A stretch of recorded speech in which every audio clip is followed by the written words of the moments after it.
All right, a tale of two cities tonight. The Dan York State of Mind program is brought to you in part by Lookout Rhode Island and Takeo Comfort Solutions.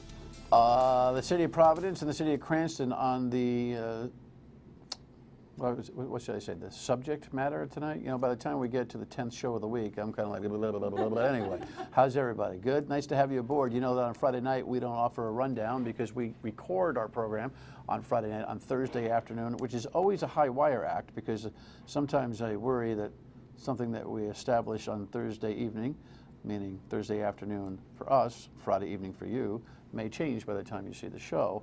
I think that might happen here, but if it does, we'll figure it out on Monday, promise you. Obviously, what's happening in Washington right now is a hour-by-hour news cycle thing to follow, and we'll get back to that on Monday evening. In the meantime, we're going to talk about the Cranston Panhandling ongoing controversy, some dismissed citations this week, and still some more. Stay tuned, and we'll have two advocates for the homeless community who say this is not the way to go about business. In the meantime, the city of Providence shouldn't be having council presidents indicted, but you know, it almost feels like a whole Hummer around here. We've got a headline, and we've got a background story, and then we've got the best in the business on the city of Providence to kind of break it down for us. A cuffed Providence City Council President Luis Aponte Wednesday pleading not guilty through his attorney in Superior Court to 4 counts of alleged campaign finance crimes.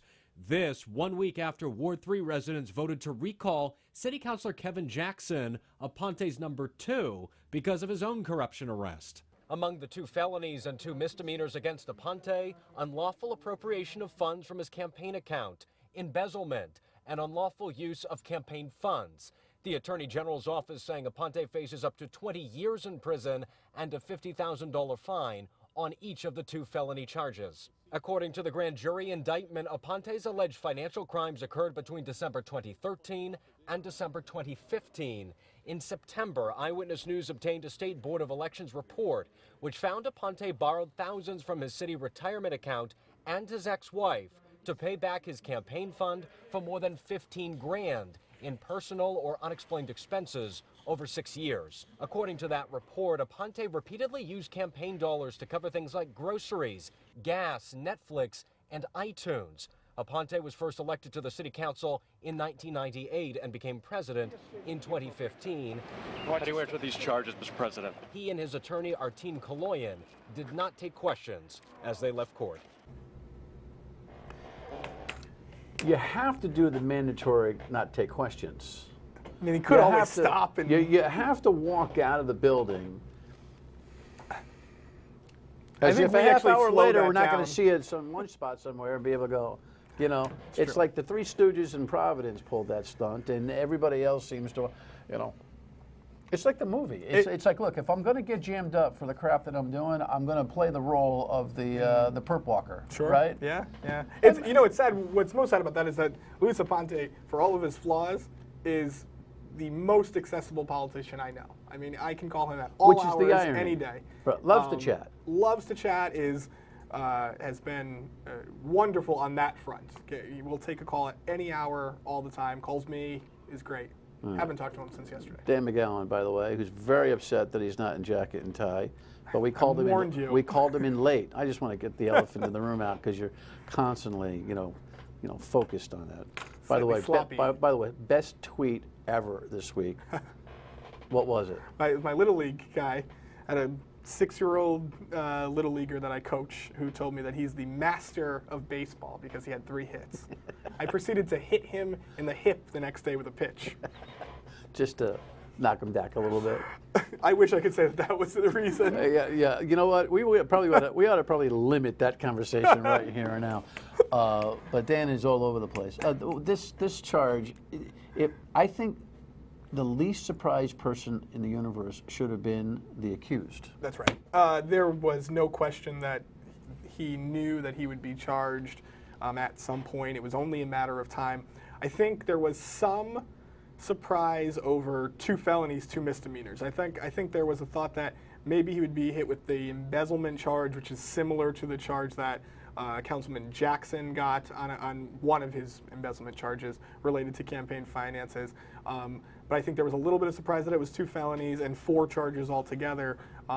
It's a lot. It's a lot. You know, it's a major situation. Even if it's not a lot of money, even if it seems like campaign finance law, anyone charged with 2 felonies and 2 misdemeanors, it's certainly a noteworthy thing, especially when it's the council president. Mayor Lorza called for him to step down as the president of the council. You know, Kevin Jackson did the incredibly heroic thing of stepping down as the finance chairman. Majority leader. Majority leader. Yeah. He was finance chairman at one point, right? The majority leader. Thank you. They think that's enough, these knuckleheads. Yeah. Well, come on, man. Well, like, just step away. Well, certainly that's the obvious. Get your scent out of government. My thinking was, if you think about, use Gordon Fox as an example, following the State House raids, not charged at all yet. He resigned as the most powerful politician in the House. Now, he remained in the chamber and did nothing until the end. Did nothing. Didn't show up until the end to vote in the budget and get, you know, his applause. Yeah, applause to leave. In this case, this is a guy who's been charged, who's in handcuffs, and remains. God forbid something happens to the mayor tomorrow. The council president becomes the mayor. So the succession, at least as of the time we're talking, Luis Aponte could be the mayor of Providence, despite the fact that he is indicted. You know him a lot better than I do. I know him to say hello, and that hasn't been often. Is this lost on him that he's been running with this? I mean, the Board of Election stuff and the fines he was carrying up near $50,000, and now this. Is it a conceptual problem? You know, it's funny. I've talked about this a little bit with certain people, and never probably to you or on air, but I almost think of it as though, you know, people that get in massive amounts of debt, say credit card debt or something, that get so overwhelmed with their problems that they just give up, right? You rip up your mail, you debt collectors, throw it in the trash, hide it, whatever. There's almost an element of that with him, whereas he dug himself in his own fault to not filing his campaign reports, kind of, you know, he would get questions from time to time, and he'd be, I'm working on it, I'm trying my best. He would kind of say things like that, but he almost buries his problems. And in this case, you can almost directly link, you know, he gave up so much that the Board of Elections said, wait a minute, this doesn't just seem like laziness. Maybe there's something else. Sure enough, they believe there was. Kick it to the state police, the AG's office, then it goes to the state police, and here we are in handcuffs. If he had just filed his campaign reports, there's a chance none of this ever happens. Now, he did allegedly commit a crime, and so, you know, I'm not so sure you can put your Netflix bill on your campaign finance I don't think reports. you can either, Dan. No. I usually, again, put it on your account. Is this all he's dealing with, or is there more to come? I think this is it in terms of criminal charges, but I think he's certainly going to face the potential for to be at least pushed out by his colleagues. But only 5 suggest he stepped down even from the presidency. Only 5 right now, and those 5, remember, are kind of the dissident council members. You've had Councilman Zurier on. These guys have opposed his leadership, Aponte's leadership team forever, for at least the last 2.5 years. I think there probably is some sort of momentum building among the faction that supports the council president to say, look, this is embarrassing. Guys like Dan York are on the radio criticizing us. We need to make a move, in which case potentially Sabina Matos, the council president pro tem, would be the next in line of succession. The city of Providence has a reputation, unfortunately, to shake. And these guys don't seem to want to shake it. They just feel like just continuing to bake it. I mean, they just continue to play in the oven. I don't understand. Yeah, no, you're right. It's unfortunate. Thanks for good work. Thank you. All right. Master of baseball. Master of baseball. I love that. I'm the master of coaching, too. So. Master of panhandling. Masters, when we come back. We were collectively removed from a median in the exercise of our First Amendment rights. And we knew at the time when we were removed that there was no lawful basis for our being removed when we were issued these summonses. Andrew Horowitz, who was here also making the same arguments a handful of weeks ago on the city of Cranston. Here's the latest headline, then I'll introduce you to my to new guests to the program. Cranston City Council approves panhandling ordinance, and that's what started this whole kit and caboodle, although it's been an ongoing conversation for a while. Megan Smith is here along with Melissa LaCroix Dwyer. Megan, Melissa, I got it right? Yes, you did. You know, sometimes I screw this up, so it's nice.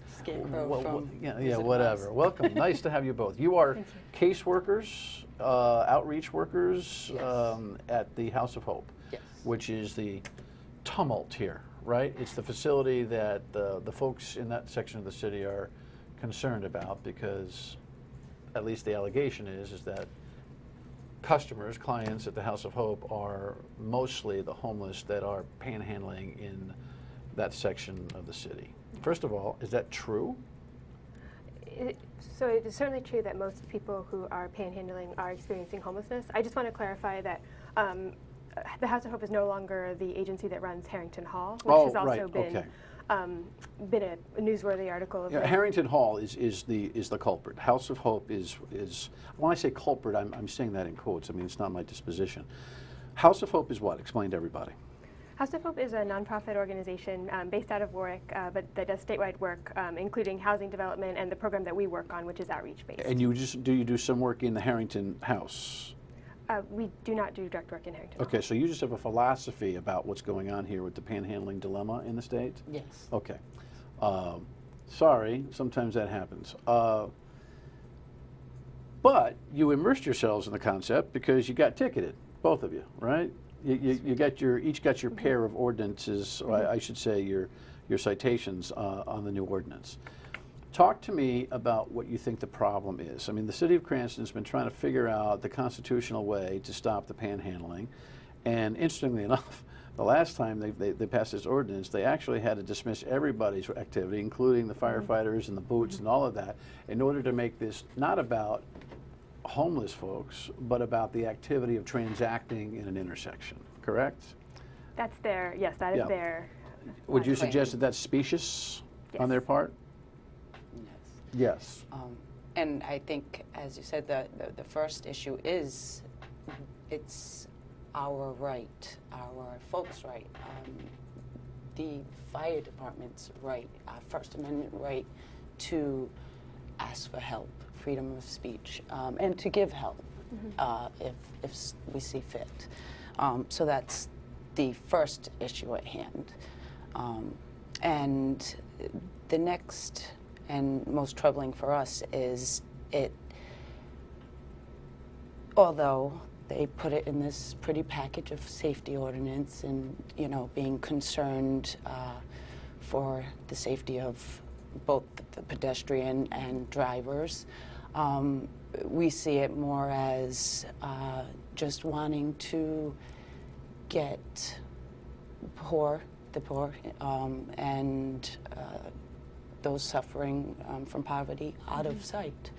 And that's not acceptable, not to us. Well, it's not a new dilemma.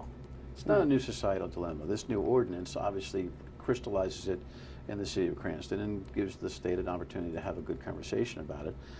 I think there's a lot of apathy on the part of the constituents who have homes and roofs over their heads for this kind of a thing, so it's hard for you guys to get some traction, right? It is, because for most people, municipal court, you know, the idea that, you know, $5 or $10 that I get from panhandling for a few hours has a real meaning in my life is foreign. But for the people that we work with, flying signs, which is the street term for panhandling, is a means of survival. I mean, we live in a very broken society where affordable housing wait lists are years long, where rents are out of control, where people are waiting literally years for Social Security benefits. So it leaves people with no choice but to survive as they can. And I would argue that panhandling, while people should have better options, among the options that people do have, it's safe and it's legal. Not in Cranston. Not in Cranston. So or not in an intersection. And that's the do. When we come back, we will talk about, by the way, their cases got kicked, at least one of the two, and what the real remedy is for this, because there's got to be a remedy. Stay with us. All right, so you've seen this, I'm sure, a lot. The coverage in Cranston has been significant. So far, no other city has really kind of jumped on this. I have suggested that this ought to be a statewide discussion, so that at least from one community to the next, we have some consistency on how to handle this particular dilemma. You guys, sorry for the slang, you ladies had your cases kicked along with 7 others at the municipal court, correct? Yes. At the traffic tribunal. Kind of a semantics legal argument didn't fly, and so that particular citation that you received wasn't the Cranston citation necessarily. It was a regular old traffic nuisance type of thing, right? So the judge kicked that. You still have a court date in June for violating the specific Cranston City ordinance, yes? Yes. Were you actually soliciting dough, or just, what were you doing? I mean, you're the people that are salaried to, I'm sure, incredibly highly paid. Yes. To help your clients. What were you doing to get the tickets? Handing out information about the ordinance. Transacting, well, handing information to drivers. Yes. Thus, some transaction, thus you get jammed up. We got $2 in the granola bar too, Yes, but we didn't ask yes, for those things. There you go. Which were donated. Well, the first one got kicked because it was just general traffic law. The second one will be a little bit more sticky because it will be the first test of the ordinance. And are you worried about being found guilty of this citation? No. No. First of all, because I think we have a very strong constitutional argument that this ordinance is unconstitutional. But secondly, again, we're lucky in that an $85 ticket, even were we ultimately found guilty, has a much different repercussion in our lives than it does in the lives of our community, for whom $85 is a tremendously large, insurmountable fine to pay. Right. I'm guessing, should you be found guilty, you will appeal, and this will be a statewide and perhaps beyond conversation. I hope so, and I think the key word is what you just said, which is conversation. A lot of the intention behind our action was to get a real conversation about this issue going, because I think it's an important one, and not just as we look at sort of the right to panhandling per se, but more broadly about how we as a state and how we as cities address issues of visible poverty. Listen, this is, I find this to be fascinating. I think you're absolutely right. I think the society does not want to see the poor. Society does not want to see the homeless. Society doesn't want to see, I mean, I don't like to see people in trouble. I mean, but it's, guess what? It's, it's the ebb and flow of the real world. Folks like you who study and earn degrees and certification to help people in this socioeconomic thing, I find that you are so empathetic to that community that sometimes you lose your perspective. I admire your work and your commitment, and so I get into a place where I'm thinking, all right, can everybody just have a clear head here and see each other's point of view? Are you able to see the point of view that this becomes something that, say in the city of Cranston, makes them less marketable, makes the Sackanassa Crossroad area tougher to shop, developments, everyone's under the pressure of building and defining their reputation in a successful way, and this works against it. Can you see that point of view? Actually, yes. I think it's extremely important to have not only your point of view, but to try as best as you can to see the others as well. That way, hopefully, the two parties are better able to come to a compromise. However, I don't think there's a compromise. See, this is the thing that I find fascinating. I've talked to Joe Paolino about this and the City of Providence stuff, Andy Horowitz, and now you two. I don't think there's a compromise on what to do in an intersection. I think the solutions are much more systemic. They're much more. How do we get that population not to feel the need to be able to do what they're doing? Obviously, it requires services. Then we talk about taxpayer pressure and budgets and everything else. And at least that rigmarole is worth having the debate over. Agreed. I don't think you fix this at the intersection. I totally agree with you. yes. Okay, so what are we going to do to fix it? Is there ever a fix, or is it going to be like Jesus said, there will always be the poor, and there will always be great people like you that are helping them, and there will always be the tension with society, and there will always be a ticket that you're going to have to defend? What else is the answer? So I'm certainly not a believer in, one size fits all. There's not a magic pill here, magic bullet, but I do think that we do know what works. Housing first works, which means that you provide folks who are experiencing homelessness with an apartment with no more stipulations upon it than you or I have on our lease. And then you offer that individual wraparound supportive services, so whatever they need. For a short period of time or a lengthy period of time, what? Ongoing. And for some people, it's a couple years, and they're able to go back to work, able to sustain market rate apartment, able to move on to mainstream housing without those supports. For other people, yes, they'll need supportive services their whole lives. And the irony is it's not only better for that individual, but it's also less expensive in the long run because you cut down on costs related to emergency health care and incarceration and all of the other really costly emergency services that are incurred secondary to homelessness. Not enough people want to do that macro analysis. It's all about direct line cause and effect. And an election cycle. I mean, these are long-term payoffs, and people are looking at, garnering votes for an election that's coming, a year or two down the line. Yes. They're not willing to play the long game. Will there always be the person who just wants to get out there and beg for money, whether they need it or not? And is there a small business, I know it's not the widespread dynamic, but is there a kind of a cottage industry growing out there where people who are actually making some dough doing this on the street corner? That's a tough question because because what, there may be? Yes, there may be. As we see, there's abuse in all systems. There's abuse within social services. There's abuse within government, as just, What? What are you talking about? Breaking news. Yes, so it's, of course, it is possible, but we were out there for a couple of hours and were called names and told to go to work, and it's extremely degrading. So and you have a job, so you're seeing both of it. Exactly. Right. It definitely provided me with a new perspective for our population and what they have to endure.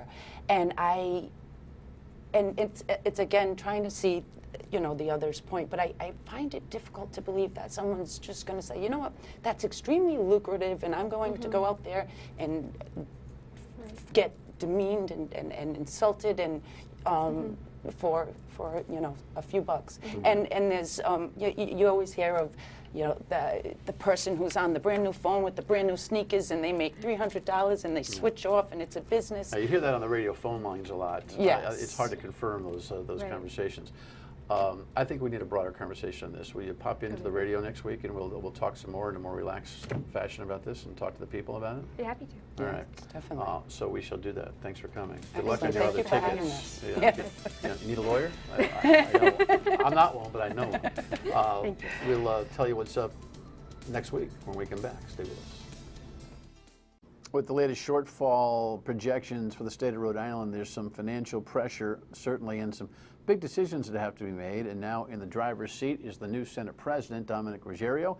He will be my guest here Monday night, so make a note of that. Have a great weekend. It's Mother's Day, isn't it? Yeah. Happy Mother's Day. And I'll see you on the radio Monday as well at 3 on WPRO. Thanks for watching. Good night.